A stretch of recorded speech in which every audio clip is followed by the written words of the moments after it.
આજે આપણે પ્રકરણ 8માં આમુખના આધાર સ્તંભો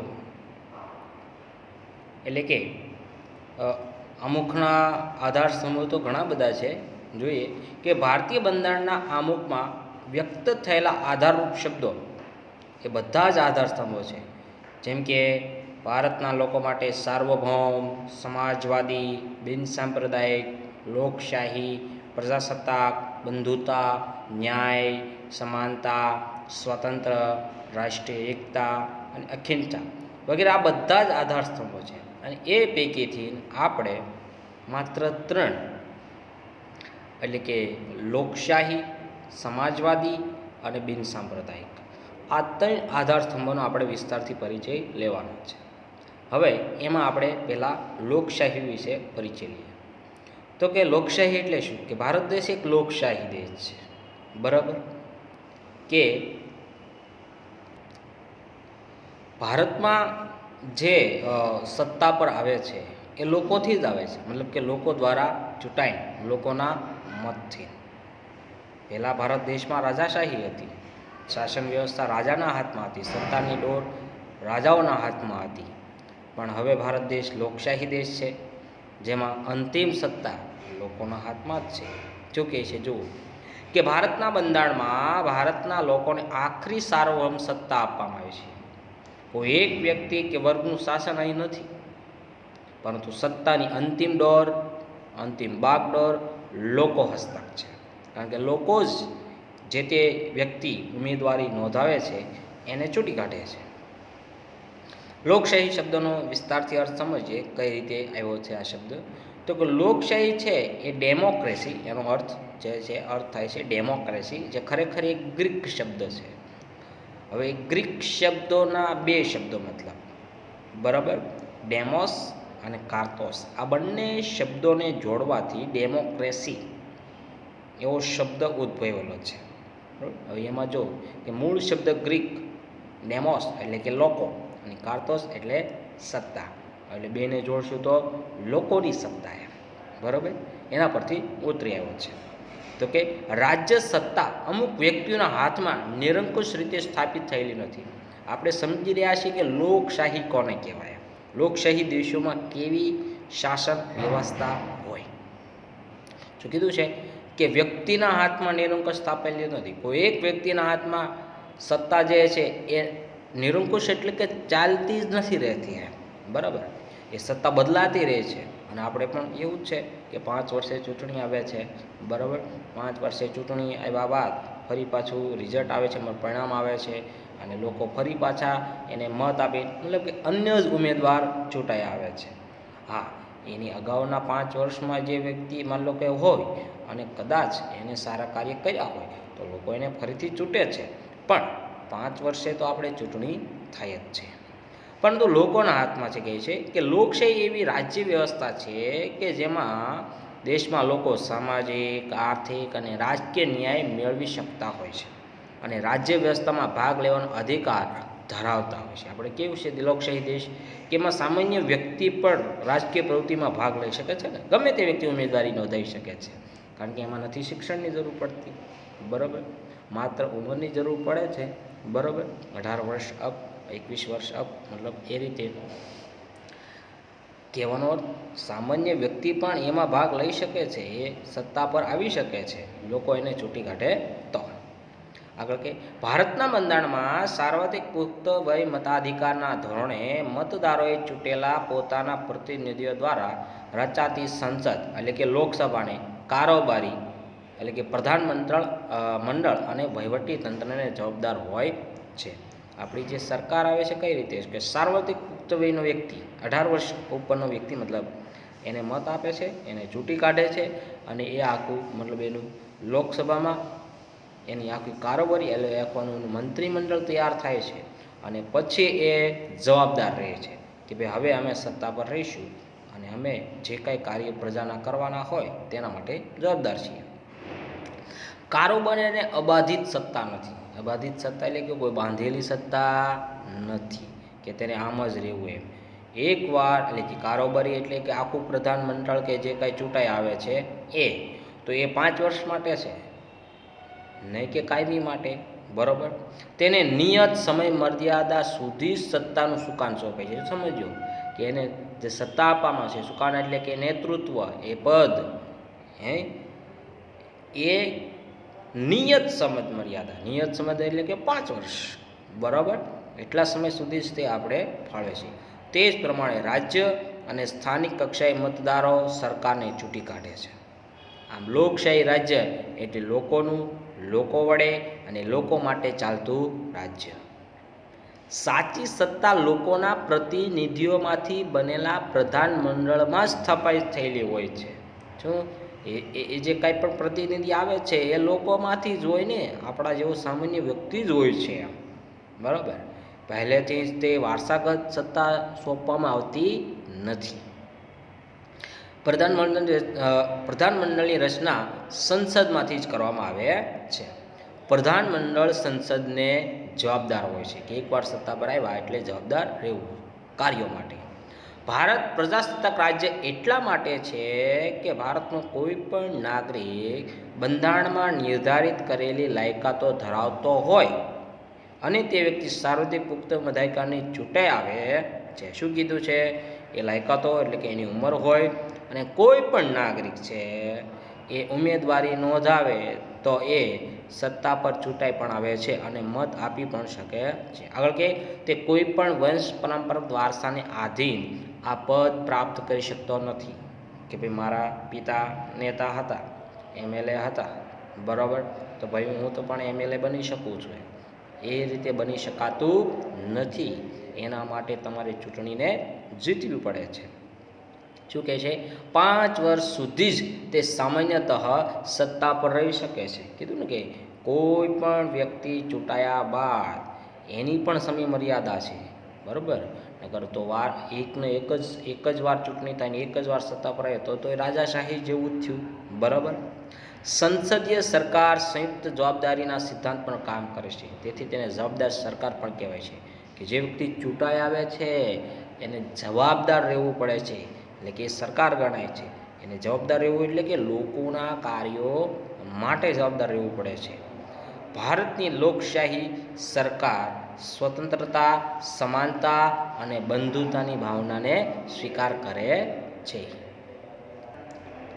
આગળ વાત કરીએ તો કે એટલે કે સ્વતંત્રતા, સમાનતા અને ભાવનાની બંધુતાને સ્વીકાર કરે છે અને તે હેતુઓને પૂર્ણ કરવા માટે પ્રયત્નશીલ રહેશે એવી સ્પષ્ટતા અમુકમાં કરવામાં આવી છે.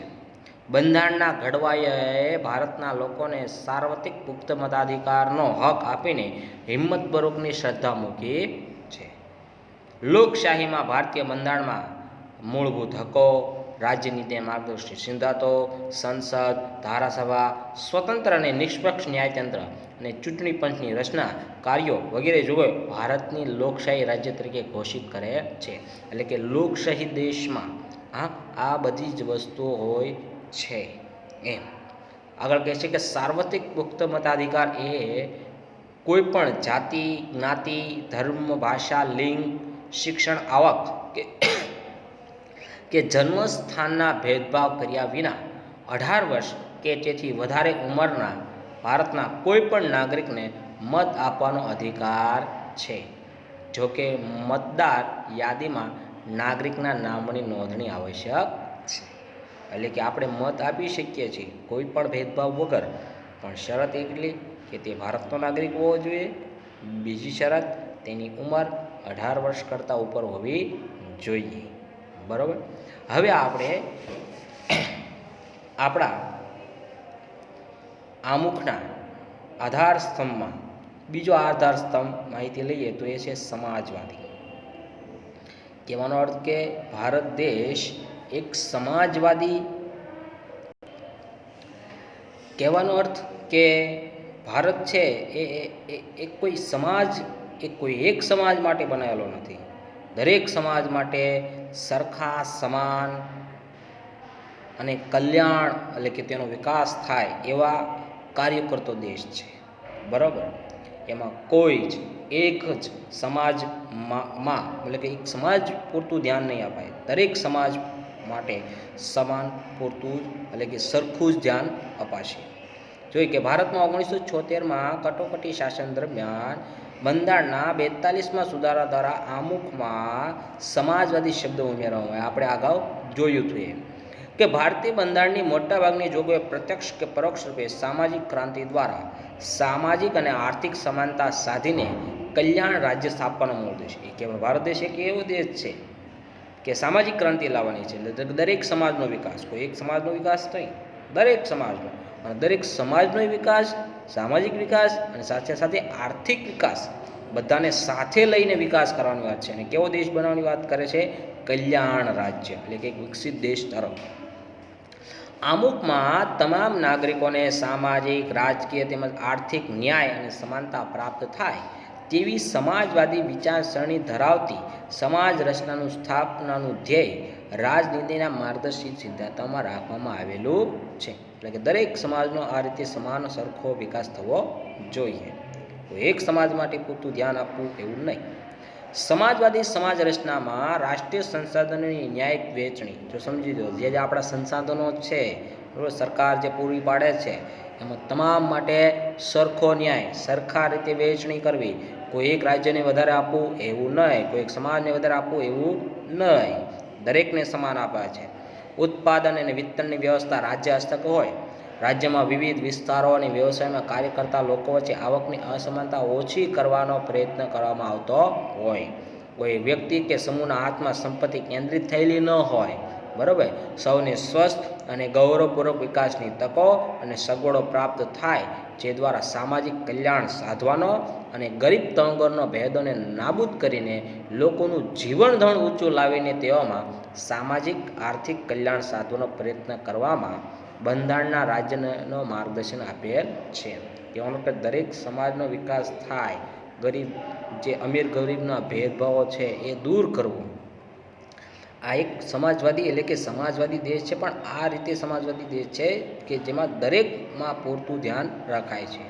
તેથી ભારતીય બંધારણ એક સામાજિક કેવું છે દસ્તાવેજ. આપણે ઉલ્લેખ કર્યો છે બરાબર, બંધારણમાં દરેક કલમમાં ઉલ્લેખ કર્યો છે કે દરેક જ્ઞાતિઓ માટે સરખા પ્રમાણમાં યોજનાઓ ઘડવી, એના વિકાસ માટે, કોઈ એક માટે ઓછી વધારે એવું.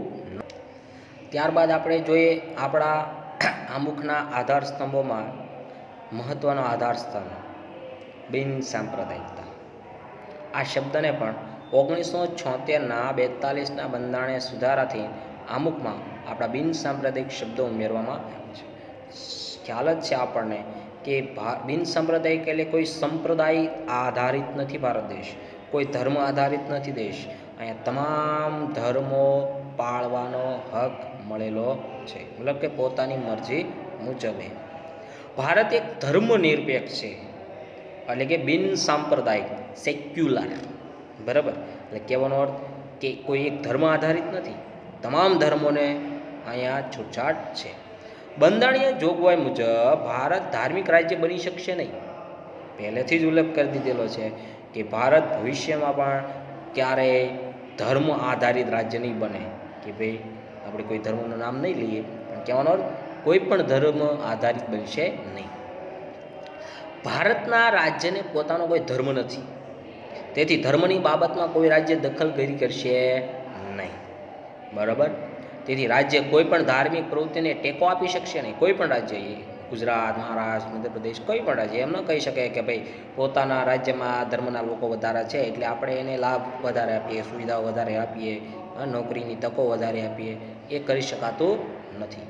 રાજ્ય કોઈ પણ બિન સાંપ્રદાયિક, એટલે કે ધર્મનિરપેક્ષ પ્રવૃત્તિઓ સાથે ધર્મને જોડી શકશે નહીં.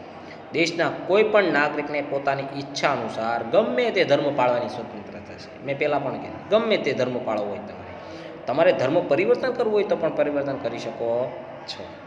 રાજ્ય ધર્મ કે સંપ્રદાયના નામે કોઈ પણ નાગરિક પ્રત્યે પક્ષપાત કે ભેદભાવ રહી રાખી શકાય. કે ભાઈ એક રાજ્યમાં કોઈ વધારે પડતો ધર્મ પાળનાર વ્યક્તિઓ છે, ત્યારે અન્ય ધર્મ પાળનારા લોકો ઓછા છે, તો એના પ્રત્યે પક્ષપાત કરે, ભેદભાવ રાખે, એને સુવિધા પૂરી ના પાડે, તો એ રાજ્ય કરી શકશે નહીં.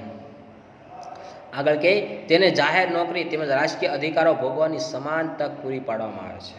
સાચી વાત છે, કારણ કે આપણે સરકારી ભરતીઓ આવે છે તો એમાં ક્યાંય ઉલ્લેખ નથી તો કે માત્ર આ ધર્મ માટે જ આપણે ભરતી રાખેલી છે, એવું ક્યાંય ઉલ્લેખ ભારતીય લોકો માટે રાખેલો છે એવું લોક થાય છે.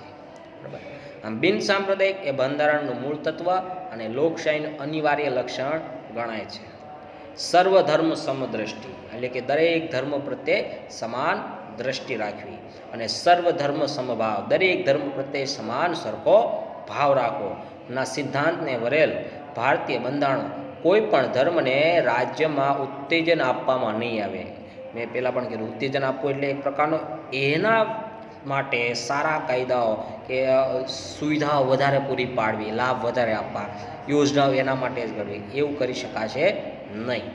વ્યક્તિને પોતાની ધાર્મિક માન્યતા, આસ્થા, શ્રદ્ધા રાખવા સાથે તેના પ્રચાર અને પ્રસાર કરવાના નાગરિકના અધિકારને રાજ્યનો કોઈ પ્રતિબંધ કે અવરોધ નથી. દરેકને પોતાના ધર્મનો પ્રચાર પ્રસાર કરવાનો એની આસ્થા પ્રમાણે, એની શ્રદ્ધા પ્રમાણે, એની માન્યતા પ્રમાણે છૂટ છે, અને રોકી નહીં શકે.